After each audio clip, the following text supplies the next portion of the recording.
We have to go back to being a country of law and order.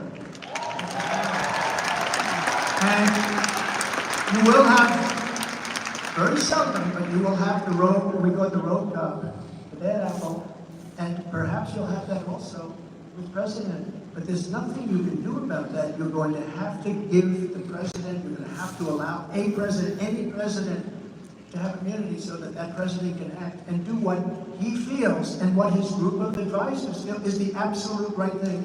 Otherwise, you're going to have presidents that are totally impotent, and we've had enough of them already. So having immunity is so important, and I hope the Supreme Court has the courage to do that, because otherwise you're just not going to be in a very strong position very long. It'll totally change our country, in my opinion. That's how bad it would be.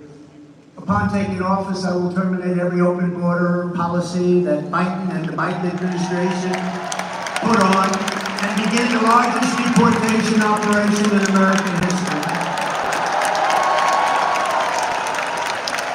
To stop the deadly drugs that are pouring into our country, poisoning our people, I will deploy the U.S. Navy. We are going to oppose, and we had this. You know, we were at a 38-year low for drugs coming in, too, not just people coming in for drugs. And now we're 9 times more. Drugs are just pouring in. We fought that hard. We spent millions of dollars on equipment that could detect. You know what the best detection is? A certain type of German Shepherd. You can spend millions of dollars on drug detecting equipment, and it's not as good as a great certain type of German Shepherd, like they're flawless. Can you imagine dogs? We all love dogs, right? But the Navy's going to impose a full fentanyl blockade on the waters of our region because it comes from every different way. And I had to deal with President Xi of China, and when the election turned out, the way it turned out, we got more votes than any sitting president in history, and we lost by a whisker. Bullshit. You know, we got more votes. We got more votes, Henry, than any president in the history of our country. Any president, and bad things happen. But President Xi and I had an agreement. He was going to give the maximum penalty to anybody making fentanyl in China and sending it over here. That means the death penalty, because they have the death penalty. That's why they don't have any drug laws. In China, they have the death penalty. Singapore, other places. Where you have the death penalty, you have no drug problem. It's a very simple thing. So I don't know that our country is ready for it, but each drug dealer kills on average 500 people during his or her lifetime. And I know what it is because I have so many friends, and even if you lose somebody without it, just lose somebody. We had it this last week. I lost my mother-in-law, and she passed away, recently passed away. It's a very hard thing to take. But think of what happens when you lose a child, or anybody, to fentanyl. It's a horrible thing. And we had it just about set, and when it was going to go into existence, and then when these guys came, they didn't care about that. They didn't know about it. They didn't want to bother with it.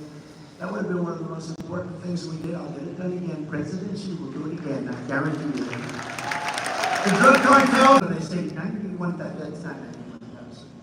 300,000 people a year, I believe, are lost to drugs pouring into our country.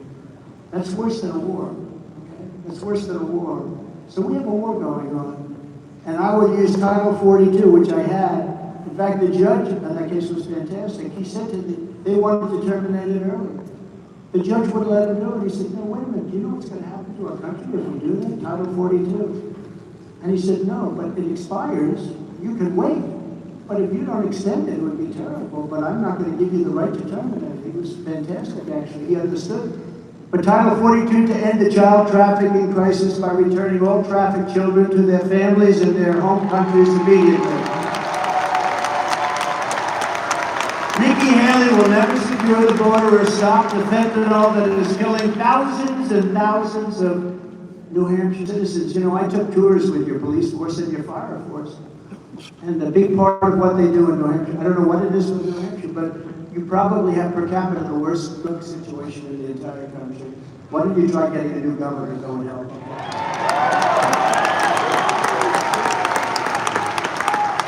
But you have the worst, I believe it's the worst per capita, I believe it's the worst, and it's not even close. When I went around with the firemen, the job they do, policemen, the job,